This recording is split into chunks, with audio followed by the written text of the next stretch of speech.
This is a bit about what I've been doing and picked up with what's happened with fertility and survival out there and where we can probably find some other holes in the system.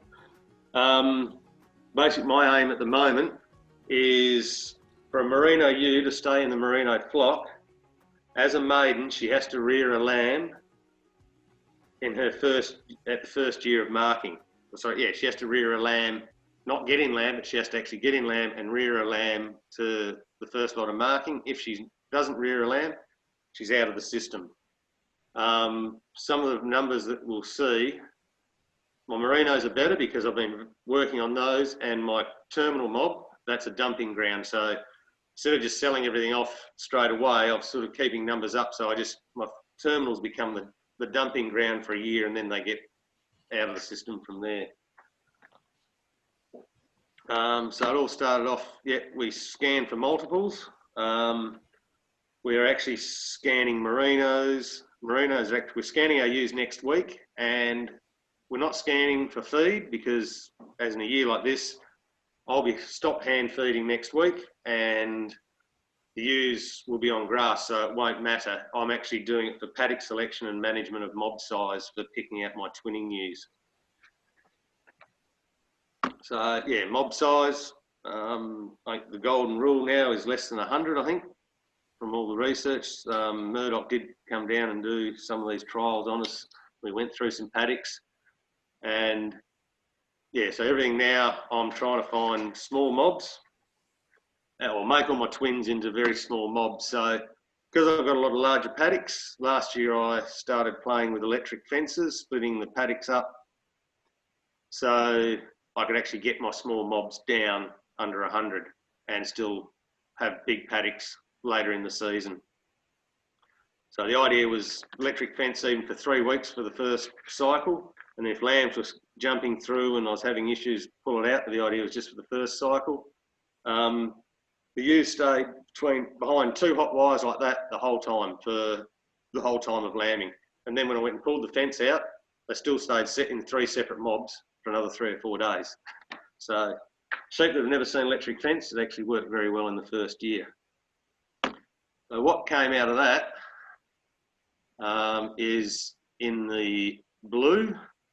So that percentage there was, it was exactly the same ewes, old merinos, which I call my old twins, 240 ewes in each mob, 144% in the mob I ran as 240, and the other mob, which I split with electric fences into 3 mobs, I got 158%. But the other bonus I pushed was my stocking rate. So I've gone from just over 7 ewes to the hectare to 10 ewes to the hectare. So the smaller mobs gave me 35 more lambs, and the higher stocking rate gave me 57 more lambs on the area. So the idea is I'm now going to try and push stocking rate up higher in my twinning mobs, but keep them under 100, but start even pushing out to 12 ewes to the hectare and seeing if I can still keep and get myself up to 175% in my twins. And the other part of these, we come down. This is the effect I found the last couple of years of my wet and drying. So culling any ewe out of the merino flock that hasn't reared her first lamb. So these black singles, the year before I threw out anything that didn't rear a lamb. And if you look at the old singles, 84% versus 93%, plus there was 100 maidens in that mob. So that when I worked out the maiden percentages and played the numbers, it actually worked out at 96% survival rate in singles. So I've jumping, 15, 16% survival. And you'll even see it in the twins. It was 180, a bit higher, bigger paddock, bigger mob. I still hit my 160% survival. So that's where that smaller mobs is working, and now pushing the stocking rate to even get more lambs, because starting to get 15 lambs to the hectare plus isn't a bad result, I think, for lambing. Now last year it was, yeah, I ended up with 105.5% lambs marked to use mated last year. So that's the best one I've ever met. So this year is to try and go a bit higher. The terminals, I had a play. You'll see down the bottom, I went extremely small mobs. And yeah, we're hitting huge targets of survival. But these were just little holding paddocks I found tucked away near shearing sheds and holding paddocks, and they're only a couple of hectares. So I thought, but is it, I suppose, cost effective to lamb in little mobs of 20 everywhere if you got aiming for 4,000 ewes in mobs of 2,000, so you got a lot of mobs, of small mobs of twinning ewes. The numbers, okay, you can sit there, okay, I know that mob I had 2 ewes die for some reason, so that's threw those numbers out, but you sort of are pretty high numbers for small mobs. But then I've got a paddock. What I'm finding, because I've been recording all my lambing percentages and all my paddocks with their twin singles, I've got this paddock up here. No matter what I do, there's something going on in there. There's shelter, everything's there, but I cannot get above 135%. Singles, or not, sorry, twins. Whether I've got 100, I can put 200 twins in there, I get the same lambing percentage. So there's something else going in that paddock, or it turns into a dry paddock. But yeah, I'm finding paddocks that aren't working. So the twins, so they are now getting culled to either a single paddock, and if they don't do well in singles, then they'll have to be a dry paddock.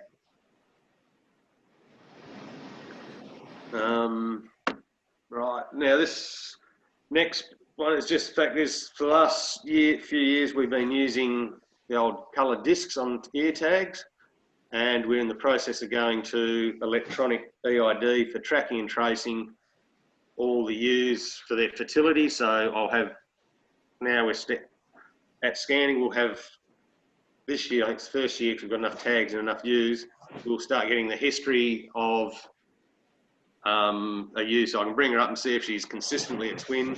And I might find they'll get managed differently in the summer periods.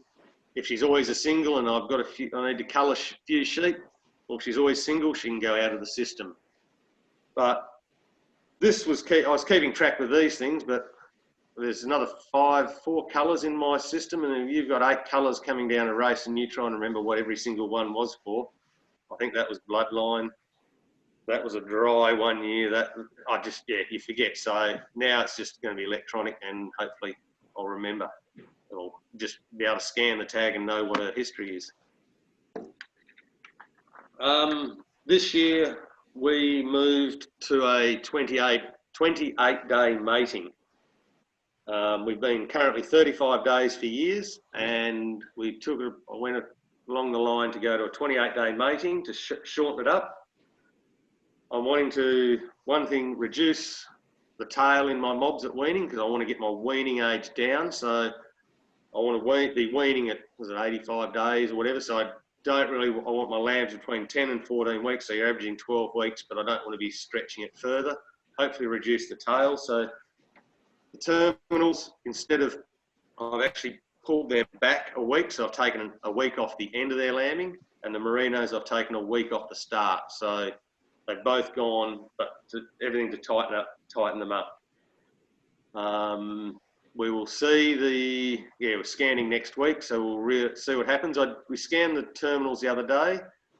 I think we dropped 4% on wet and dry in the first year. So we 89% wet and dry in the end. I wanted to stay above 90, but look, it could have been seasonal. The maidens weren't as good a condition, so it could have been few other things playing in the system.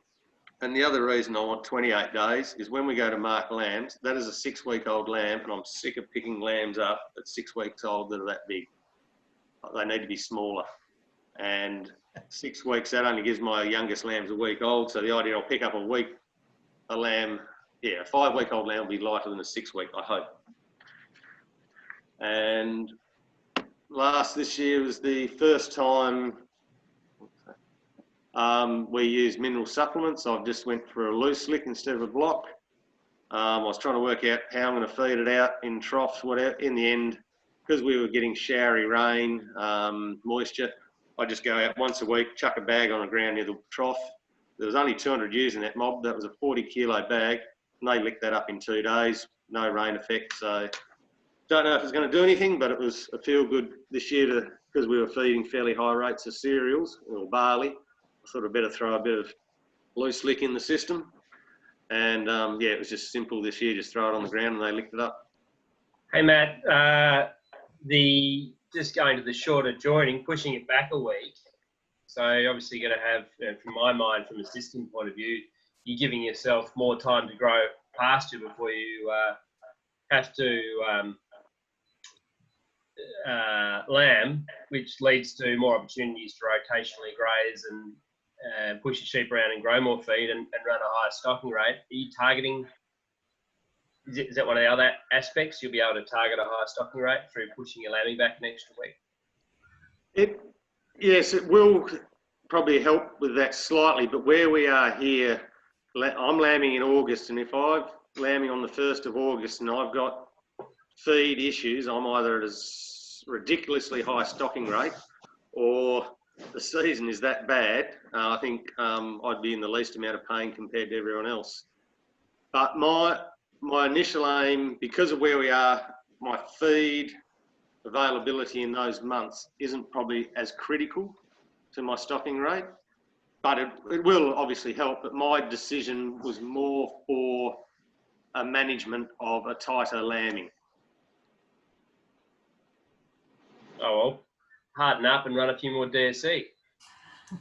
It's only work. Come on. Oh, yeah.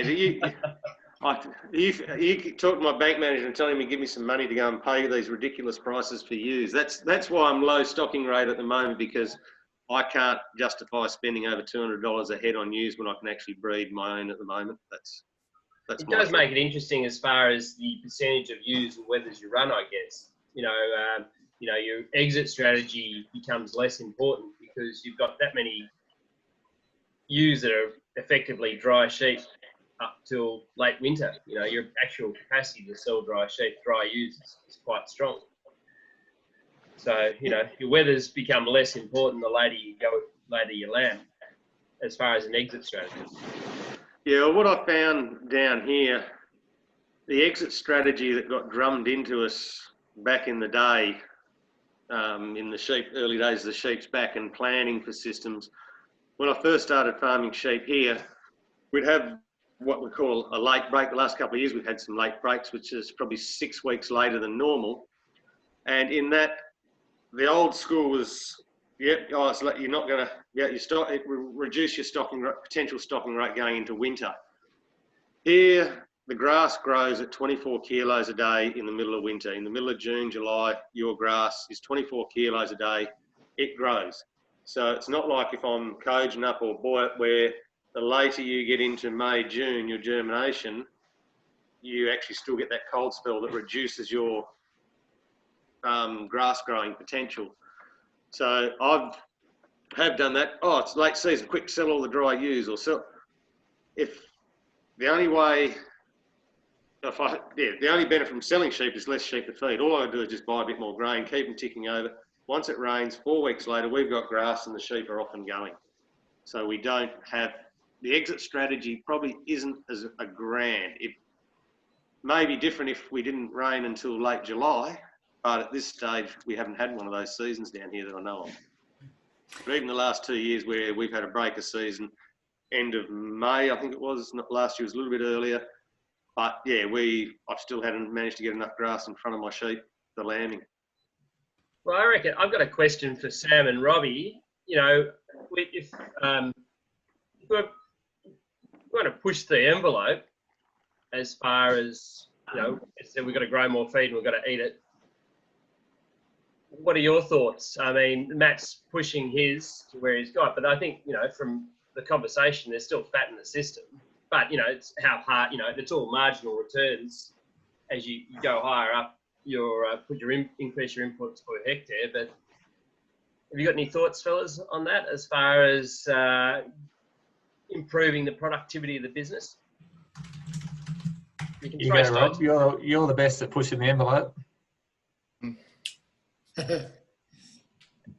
Matt does, obviously, he's one of the leading guys at what he does. He's very good operator, but still got a sheep mentality when it comes to spending money on pastures. Like, I think it was a bit like Ed said a minute ago, you pay for what you get. So here we ran I don't talk for what we did here. We ran an 18 DSC last year in 505 mils of rainfall with 183% water use efficiency. My inputs are up around that 200 kilos of nitrogen now. We're completely destocked in September, October because I've got all crop here. So I go from running 1,800, 2,000 head of cattle down to about 200 in August and September in the prime growing season. We're still running an 18 DSC. So I think there's plenty of scope, particularly in the environment he's got. But I guess my only comment, listening to Matt today, is he's doing a fantastic job. But it sounds like he's got a lot of fencing coming up because he's talking about moving stock and more confinement feeding and controlling grazing. It just sounds like a lot of steel posts.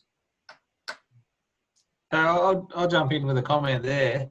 At one point, Matt, you said you hadn't measured any stock as far as growth rates go. But then you did say where you put some lambs on some brassica that they didn't put on any weight in the 2-week period. So is there a secret set of scales somewhere, or are you planning on buying some? Oh, no. So, yeah, well, that was the crossy lambs I did because they actually weren't intended for that forage crop. And I had weighed them and we were looking to market them. That's why they did get weighed, but the merinos I haven't because, yeah, I just haven't got around to weighing them, and that hasn't been a critical. Because I was trialling the lambs on it, it was actually, I wanted a bit more data. That's why they did get weighed. Yeah. All right. Another thing that, well, there's probably 2 points. One concept that you sort of came up with there in your data analysis was around paddocks that work and paddocks that don't. And I just wondered, amongst the wider group, had anyone else looked at that kind of thing in the past? Because it's probably a really subjective thing. Oh, yeah, that's a good paddock for lambing and that one's not. But I've never seen any data on that before, and I think that's quite innovative. Yeah, good point, Sam. Not much here in WA, but if you follow a guy called Tim Lemming on Twitter, he's right into that sort of stuff. He categorises his paddocks by land use and ability to carry ewes, and he's one of the guys that's got down to, and it was interesting, Matt had 20 ewes, I think, in a mob, in a small paddock, and Tim Lemming is down to 35 to 40 across his farm. So really interesting guy to follow, but certainly from what I've seen, not much here in WA on that sort of basis. And I might just chip in there because Tim, frustrated by his lack of audio, has written to me, idle speculation, 28-day joining means only 1.7 chances to get pregnant. Are we fairly selecting the ewes of best fertility or biasing against a subset of them, e.g. rearing twins or triplets last year, or simply ewes that for some reason were not cycling until the rams went in? Do you care to comment on that, fellas?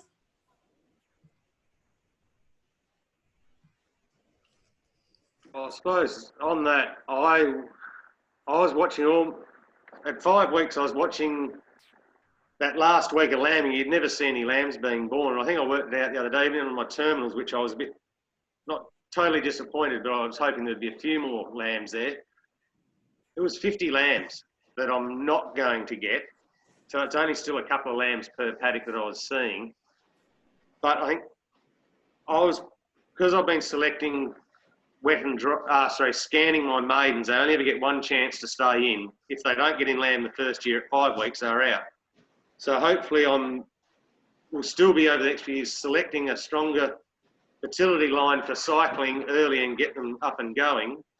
But by tracking using electronics to track everything going through the system, then I'll see if she's twin in, twin out, or is it, I'll get a line of if she's always in twins, or is it the ones who are coming up dry, only giving them a short crack, what is causing them not to get in lamb? Is it something that's not, she might do it naturally every couple of years anyway. It was just about if you're going to cull on the 1 year reproductive data, and there's a repeatability of, I think, off the top of my head, about 50 or 60%, and you need to replace those ones you've culled the next year with more unproven maidens, and you're replacing on that, you can be losing animals if you're not absolutely sure they were at similar age, similar live weight and condition score to conceive, and there was nothing else. So for merino systems, they tend to go on 2 years 2 years of early mating, gives you much higher repeatability on rearing as well as pregnancy. But if you're in a meat only system, then of course that's the only product that they use producing, then there's a stronger culling proportion. But it was quite interesting looking at the balance, that if you're having to cull 10-20% of your maiden ewes because they failed to rear, you have to replace them with the next year's unproven maiden ewes that might be at the same rate. And Yeah, I suppose on that, for the last 5 or 6 years where I've been culling heavily on my maidens, I only get one chance to get into lamb. My lambing, my wet dry in my maidens has actually been creeping up from 88%. And I think last year we were out to about 93.5%, 94% wet and dry in the maidens. So I think I'm actually genetically picking those animals, and by I think tightening my lambing, I'll actually get a more even group of ewes that should actually hopefully get into lamb better, because they're all more closely grown and related. And you're quite right. Because you're getting a tighter cohort, you're probably making better use of that data. So yeah, it was a point to manage that balance between replacing with unproven. Yeah, and I suppose they haven't gone out of I haven't sold them and they've gone and had the head. I'm just dumping them in my terminal flock, which has got ordinary fertility at the moment, but hopefully over time it'll all come through. And once I've got it, if I've got those ones coming through, and once I've got my ewe numbers back up to where I want them, and I start getting surplus, then that's where the next fertility cull will start. That sounds really exciting. What you're doing is great. Great to hear a comprehensive look at handling reproduction.